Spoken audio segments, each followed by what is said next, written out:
Hello viewers, কী অবস্থা সবার। আজকে শেয়ার করছি আমার মায়ের হাতে রান্না করা স্পেশাল বোয়াল মাছের রেসিপি। আপনারা ভিডিওটি দেখুন এবং বোয়াল মাছের রেসিপিটি এনজয় করুন এবং বাসায় ট্রাই করে ফেলুন এই বোয়াল মাছের রেসিপিটি। প্রথমেই মাছের মধ্যে লবণ, হলুদ, তেল ও লঙ্কা গুঁড়ো দিয়ে ভালোভাবে মাখিয়ে নেওয়া হচ্ছে।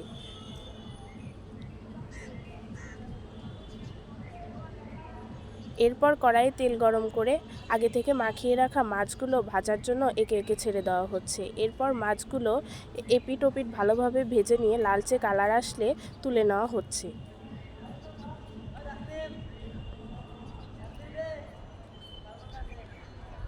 এরপর কড়াইয়ে তেজপাতা ও জিরা ফোড়ন দিয়ে আগে থেকে কেটে রাখা বেগুন, আলু ছেড়ে দেওয়া হচ্ছে এবং স্বাদ মতো লবণ, হলুদ অ্যাড করে দেওয়া হচ্ছে। এভাবে নাড়াচাড়া করে কিছুক্ষণ সবজিগুলোকে কষানো হচ্ছে।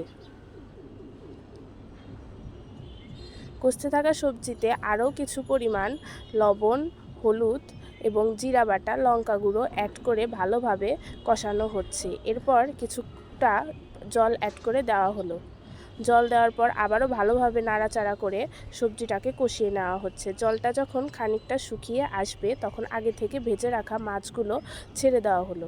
এরপর আবারও ভালোভাবে নাড়াচাড়া করে কিছুটা জল অ্যাড করে দেওয়া হলো।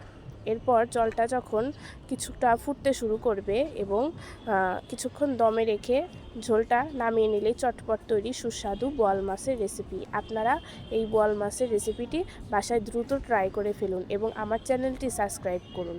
সবাইকে ধন্যবাদ, সবাই ভালো থাকবেন।